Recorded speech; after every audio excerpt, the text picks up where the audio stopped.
And to some degree, we all are. Who doesn't spend a nickel frivolously out there?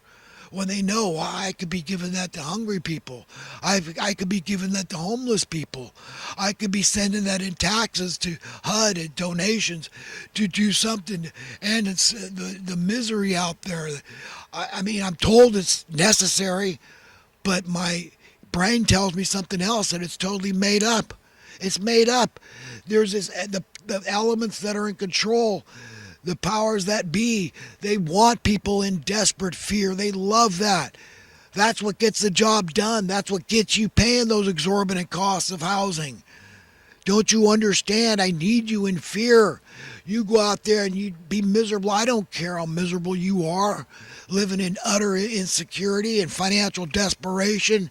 I don't care how hard it gets for you if your boss won't give you a raise and he's getting tired of you asking, fella. Okay, then and he doesn't care what it's based on. They gotta tighten their belt at that company. You understand? They're laying off people. So, hey, we hear this crap in the news. Hey, they can't find enough workers. Hey, they can't get enough workers. They can't get enough. We've got to ship in some young, strong immigrants that are willing to do those jobs. And then they're saying, oh, they're laying off in droves. We don't know what's going on with the economy. Oh, the Fed's raising interest. Oh, inflation's going to cause,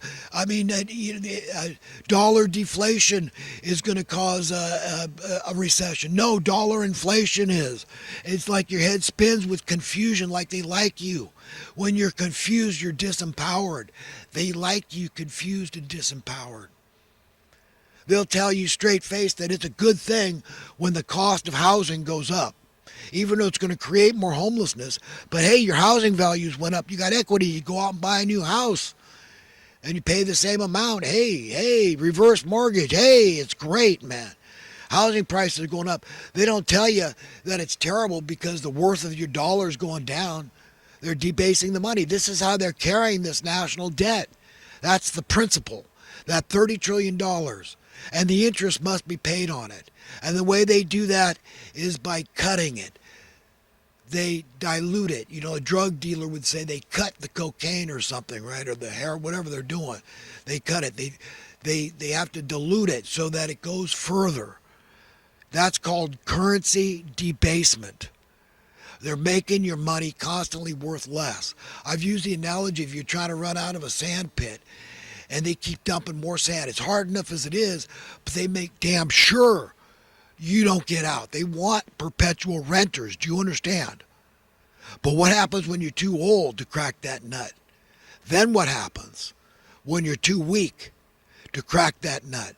Well, like I said, you're put out to fallow. You go die out there with the homeless, suffer, become a criminal, and survive in jail. If 3 hots and a cot, the taxpayers are willing to pay $100,000 a year if you're willing to be a criminal. But that's the caveat, that you got to be a criminal to get that deal. That's I'm supposed to make sense out of this, buy into this, go along with this program without resistance, without speaking up against it. It's a beast. The whole system is a beast now. It's evil. It's evil. I mean, even the mainstream media knows they can only go so far. They can't tell you how good it is that food prices are going up. Well, they don't talk. Hey, it is good, though. It's good for the shareholders of this or that business. We all know that. That's how it works. Investors invest in stuff, and they want returns. So when prices are able to be raised on this or that commodity, that's good for somebody. You don't hear the mainstream media talking about that and making it very clear, like I am trying to make it to you, how divisive this social economic system is. Why we have this ever-growing wealth imbalance, and where does it end? I mean, these people are so evil. They just put blinders on, la, la, la, la, la. They don't care. As long as they're doing good, they don't care how many people die in their wake. It's evil. I'm telling you, the heart and mind of the people of this world has become rotten, stinking, filthy, polluted, impure, ugly, ungodly. There's not enough pejorative adjectives to use on these people, but that is the way of the world. And if you become one of the religious constituents of this secular world religious system, that is your heart. If you adopt that and say, I'm just going to go along with this program, I can't worry about every Tom, Dick, and Harry out there.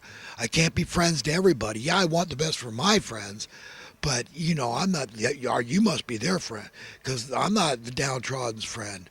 Look at those people in soiled clothes. Look at those low life losers. They're defective people. They should die. I mean, why don't we open up some concentration camps? They won't say that, but somewhere lurking in the depths of the darkness of their heart, that's the kind of thing they're thinking. Well, maybe we just put them out of their misery. I mean, even though they're human beings, look, they dehumanize themselves. Look at them. Look. Why don't they pull themselves up by their bootstraps? Yeah, live in the bushes and hold down a job. I mean, come on, I could do it if I was in your position. You know, right? I mean, you got to wonder what's going on in some people's minds. How we've learned to tolerate that. We've been trained, conditioned, indoctrinated.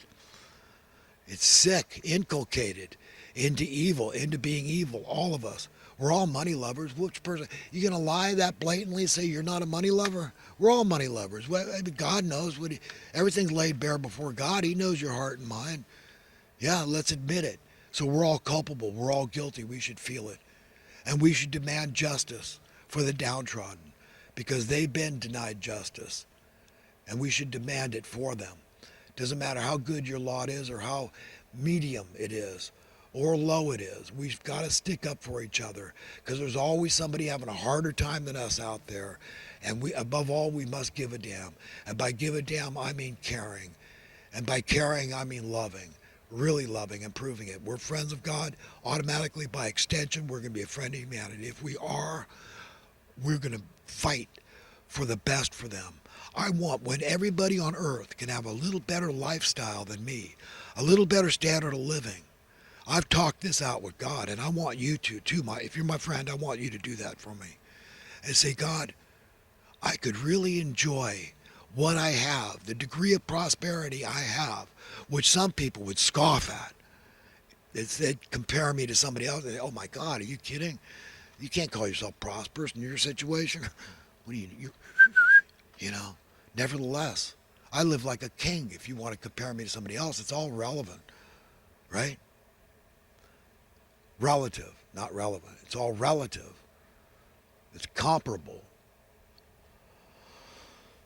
So, friends, when everybody can enjoy a little better than me, then I could really enjoy what I already have. Only then. And sure, I'd like more. At that time, maybe I'd say, hey, if everybody can drive the car they want, everybody can live in the house they want, where they want. Hey, great, I'm free. We're all free suddenly. We can enjoy our prosperity without guilt. And God can sanctify it and bless us and say, yes, I want my children prosperous. I want you free. Yes, I want you financially free. Free from money and the burden that these evil men have put this evil, heavy yoke on you and caused you to live in fear of financial insecurity. And who doesn't? God, I mean, it's horrific. Imagine how horrible it'd be. You ever been flat ass broke? You know how horrible that feeling is and frightening? Oh my God, where's my next meal coming from? Oh my God, where am I going to sleep tonight? Oh my God, whoa and whoa. It's horrible. You think God's not paying attention to all this? How should we feel in our heart and mind, in our spirit and soul? Care, friends. We've got to care. We've got to love one another. This is supreme command. The only law with teeth, man, is God's law. It doesn't change. If you love God above all else, and he's your first and foremost friend because he's one that can save your life when nobody else can, and give you a better life and a better world, a better body, an imperishable body. And then the other command, love each other.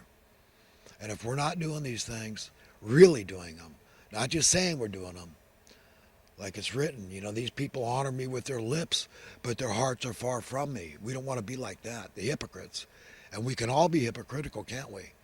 We all know we can be hypocritical, money-loving dirtbags, pathetic dirtbags.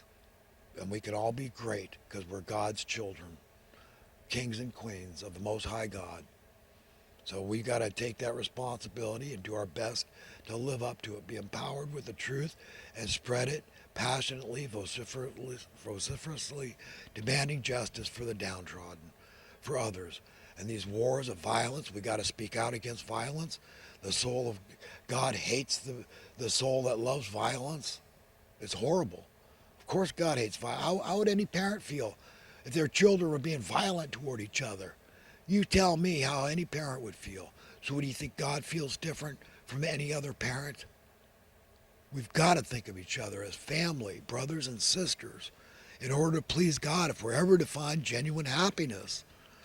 The rest is more crap, man. It's all just